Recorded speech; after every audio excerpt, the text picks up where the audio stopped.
Olá, prazer bem. Estamos aqui para mais um encontro do nosso NEP, Núcleo de Estudo e Pesquisa do Evangelho. Bezerra de Menezes é o nome do nosso NEP. E o nosso propósito aqui é o estudo mais aprofundado, sempre trazendo elementos espirituais, retirando a essência daquilo que está contido na letra.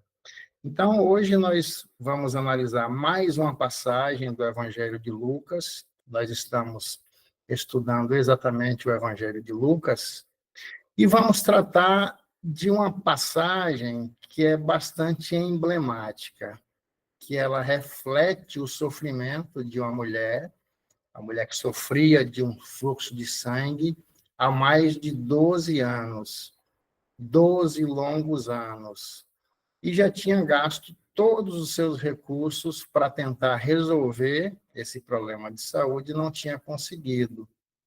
Mas ela alimentava dentro de si uma esperança de que no dia que tivesse a oportunidade de se aproximar de Jesus, ela seria curada.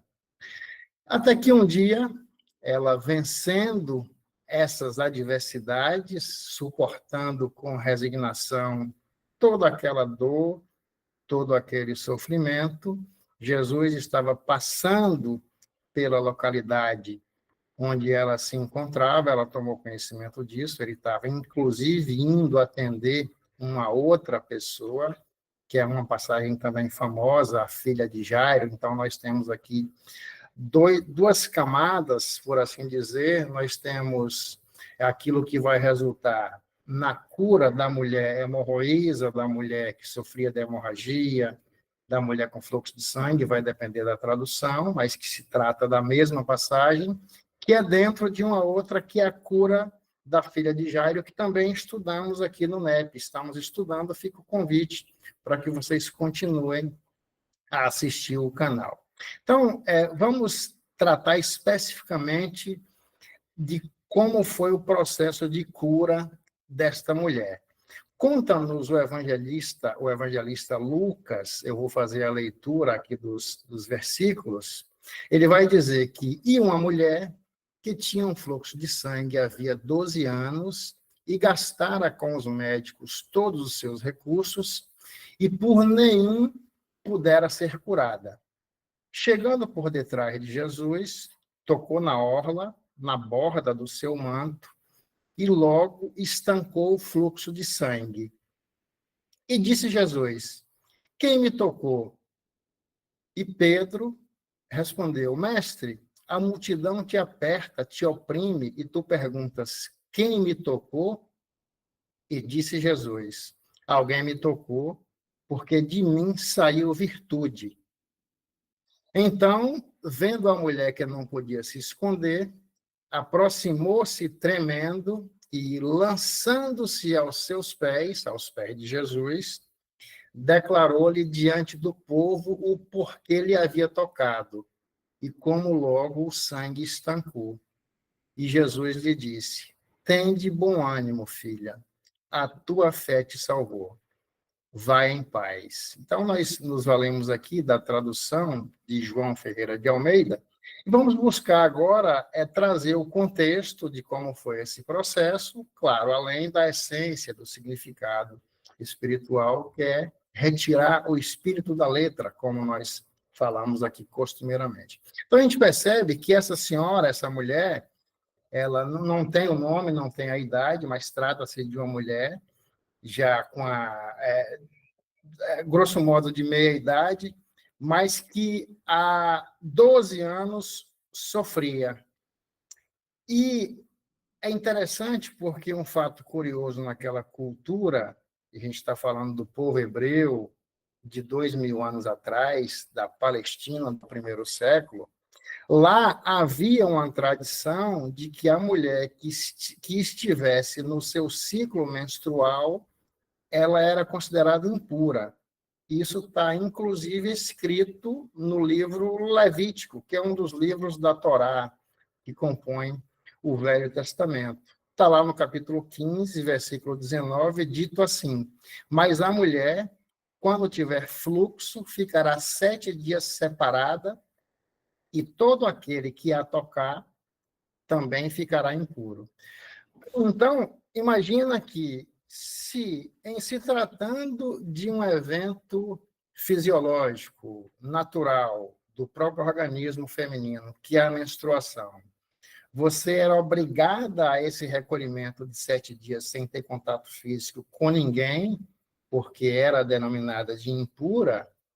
Imagine o sofrimento de alguém que carregava essa dor por longos 12 anos, sem poder ter contato físico com absolutamente ninguém. E aquela pessoa que fosse tocada por ela também ficaria impura e teria que passar por um processo de purificação que era conduzido por um sacerdote. Então, esse é o resumo da passagem. A gente percebe que ela, embora tivesse toda essa mácula, fosse uma pessoa que passava ali por uma extrema dor, por um extremo sofrimento, ela nutria no seu íntimo essa fé, essa esperança de que no dia que estivesse próximo de Jesus, seria curada. E quando teve a oportunidade, ela não titubeou, ela foi adiante, correndo o risco de sofrer punição, porque a rigor ela não poderia tocar em ninguém. E Jesus, nesse momento, já nesse recorte temporal, as curas dele já tomavam uma dimensão e as pessoas o seguiam. Então, havia uma multidão ali no seu encalço. E ela vence essa multidão e consegue tocar, a passagem nos fala, que na ponta da borda, na orla, na beirada da veste do manto de Jesus. E aqui tem um detalhe bastante significativo, porque na tradição daquele povo, a lei mosaica, os 10 mandamentos, eles simbolicamente eram representados por uma costura que era feita na ponta dessa veste, na ponta desse manto. Era uma franja de cor azul que tinha o objetivo de, ao as pessoas usarem, eram os homens que usavam, a gente está falando de uma sociedade patriarcal, então, os homens usavam esse manto e na ponta tinha essa franja, tinha esse bordado, que era para quem visse aquilo se lembrar do dever, do cumprimento dos mandamentos, do cumprimento da lei divina. E é interessante que é aí, exatamente nesse ponto, que a mulher vai tocar, na borda, na ponta, onde existe ali a franja, onde existe ali a costura, representando esta lei. Então, Emmanuel, quando vai nos falar do Velho Testamento, esse grande evangelizador que é Emmanuel, ele vai dizer que ali é a ciência secreta do povo hebreu. Nós precisamos extrair toda uma simbologia que é ali colocada. Então, por que ela toca na ponta da veste, na ponta do manto? No Velho Testamento também está dito que aquele que cumpre a lei divina recebe a vida. E no livro de Levítico diz que a vida está no sangue. Então, se ela estava perdendo sangue, já há longos 12 anos, como dissemos, ela estava perdendo vida. A vida estava se esvaindo, sem nenhum tipo de contenção. E ela precisava, nesse sentido, se reenquadrar dentro do cumprimento desta lei, que, embora lá fosse simbólica, mas ela, a gente percebe que se trata de um espírito que já tem uma vivência, que já traz em si elementos de esclarecimento espiritual. Porque o tocar na veste de Jesus significa a cura física, e essa de fato ocorreu. Aquele magnetismo que estava ali em Jesus, o seu magnetismo divino, quando era absorvido por quem entrava naquela sintonia, as pessoas também se curavam, as pessoas se beneficiavam de toda essa energia espiritual. Mas aqui o sentido espiritual ele é um pouco mais profundo. A doutrina espírita nos ajuda a compreender isso. E qual é o sentido espiritual? A cada vez que nós afrontamos a lei divina, nós vamos perdendo vida. A cada vez que nós ferimos a lei, nós causamos em nós uma dor. É quando nos afastamos da ordem cósmica, dessa ordem universal, dessa ordem divina. Então, significa que nós vamos sangrar, nós vamos sofrer, até que busquemos o devido reajustamento. Que foi isso que ela buscou fazer, foi isso que ela procurou fazer. Na questão 621 de O Livro dos Espíritos, Kardec, esse grande pedagogo, vai nos trazer lá, de forma didática, a distribuição da lei divina em 10. Ele destrincha. Nós sabemos que é uma só, mas ele, para facilitar o nosso entendimento, a nossa compreensão, ele destrincha em 10 e vai dizer, na questão 621, que a lei divina é a única necessária à felicidade do ser humano. Ela lhe indica o que fazer e o que não fazer. E ele, o ser humano, só é infeliz quando dela se afasta. Então, a gente vê essa conexão do afastamento da lei com o sofrimento. E o contrário, quando nós nos adequamos à lei, nós nos sintonizamos com a ordem cósmica. E o que é essa lei? Como é que a gente pode fazer para compreender melhor? É o próprio Kardec, que vai dizer que a 10ª lei, isso está na 3ª parte do Livro dos Espíritos, que é a lei de justiça, amor e caridade, ela sintetiza todas, melhor dizendo, ela sintetiza, ela resume todas as leis. Então, se nós buscarmos ser justos, amorosos e caridosos, a gente está andando em consonância, em sintonia com a lei. Quando, no mau uso do nosso livre-arbítrio, a gente atende os nossos interesses desconectados das obrigações morais, éticas e espirituais, nós sangramos, porque nós violamos a lei. Então, quando ela toca na ponta da veste de Jesus, simbolicamente está posto que ela quer se realinhar com a lei. Ela quer reorganizar o elo que foi perdido.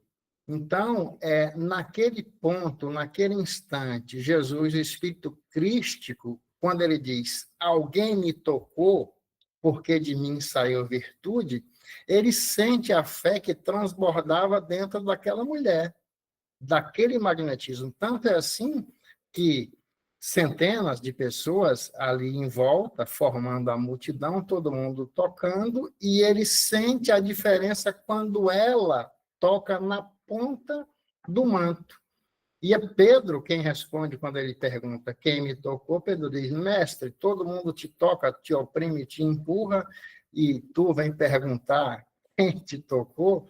E aí o mestre responde exatamente isso, é que de mim saiu virtude. Então ele percebe aquele toque diferente, aquela energia imbuída de uma vontade de se realinhar, de se reorganizar, de se readequar com a lei.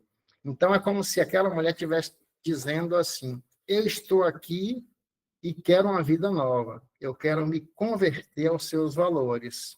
Os estudos doutrinários nos levam a essa convicção. E por que saiu uma virtude? A obra espírita também esclarece. Toda vez que procuramos cumprir a lei divina, de vivê-la, nós acumulamos virtudes. Toda vez que a gente se afasta dela, a gente está deixando que os vícios tomem conta, que os vícios nos comandem.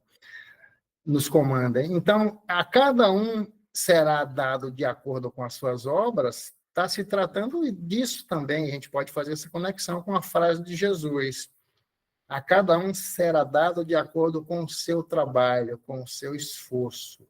A cada vez que nós caminhamos na direção do bem, semeando virtudes, nós vamos colher também virtudes, é plantio e colheita.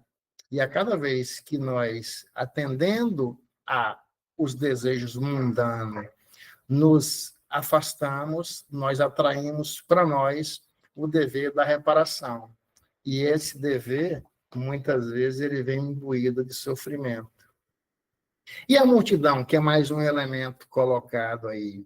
Emmanuel, no livro Pão Nosso, capítulo 14, ele vai dizer, de forma sucinta, é apenas um recorte aqui, que a multidão só saberá dispensar carinho e admiração àqueles que lhe satisfazem as exigências e caprichos.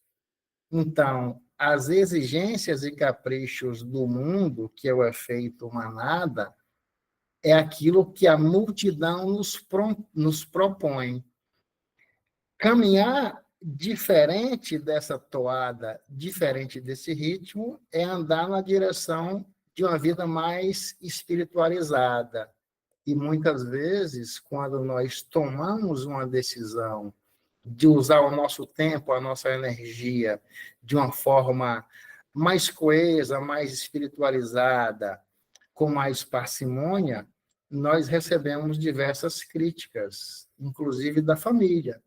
Também recebemos das pessoas que partilham do nosso trabalho, do convívio social, porque ao longo de décadas nós trazemos em nós alguns costumes, que são os costumes mais mundanos, mais horizontalizados. A partir do momento que alguém se propõe a se verticalizar, a buscar se aprofundar, que é o cumprimento dessa lei, aí a multidão vai exigir exatamente isso que Emmanuel coloca, né?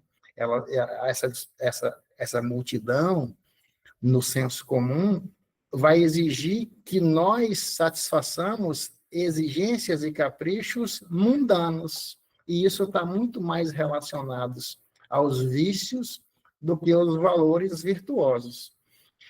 Nós também podemos entender essa multidão que estava dentro daquela mulher e que ela, de forma resignada, passou por esses anos todos sem desespero, apesar do sofrimento, sem revolta, apesar da dor. Ela venceu também essa multidão dentro dela. Que multidão?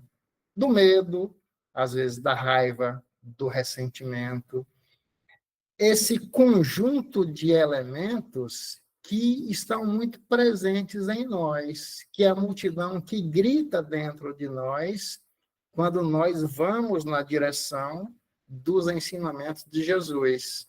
Então, essa multidão que oprimia essa mulher, que também sufocava essa mulher, foi vencida por ela. Ela conseguiu romper todas essas amarras. Então, ela vence não só a multidão física que cercava Jesus, mas vence a si mesma, naquele legítimo exercício da fé, que é uma mudança de sintonia, uma mudança de faixa vibratória. Essa verticalização, simbolicamente falando, que é quando nós nos elevamos em pensamento, em prece, em sentimento, em atitudes voltadas para a lei divina, que é uma lei de cooperação, de fraternidade, de justiça. Então, essa fé ativa que ela guardava no coração foi que deu essa força para que ela se movimentasse, vencesse todas as adversidades da opressão, do preconceito, da ignorância e alcançasse a cura. Daí a frase de Jesus: filha, a tua fé te salvou, ou a tua fé te curou, a depender da tradução. Então, ele não diz, fui eu que te curei. Você, se movimentando em busca dessa cura, você alcançou. Então, é preciso que a gente esteja atento a isso, porque essa vontade convicta e essa confiança no Cristo é que vai nos curar das mazelas da vida, das adversidades. Então, o mérito dessa mulher, que mais uma vez a gente diz não tem nome, porque nós sabemos que a cada personagem que aparece no Evangelho, que é tratado ali, é conosco que o Evangelho está falando, é conosco que a lei está convocando, né, nos convocando, melhor dizendo, para uma vida reta. Então, o desafio dela, naquele momento, era se manter vigilante para buscar uma vida mais organizada, uma vida mais verticalizada. E, para finalizar, a gente traz a questão 135 do livro O Consolador, de Emmanuel, onde ele vai dizer que nós, quando adotamos ações contrárias à lei, nós rompemos o elo com o sagrado. E aí caímos no abismo esse criado por nós mesmos. Então é preciso nós recompormos esse elo, essa conexão com a harmonia universal. Então o resgate, ele reside exatamente nisso, na recomposição do nosso elo com o sagrado, com o divino, com Deus. Como? Buscando nos tornarmos pessoas melhores a cada dia, senão vamos sangrar. Então, que tenhamos bom ânimo e que a paz do alto possa nos alcançar. Obrigado pela atenção de vocês. Até uma próxima oportunidade.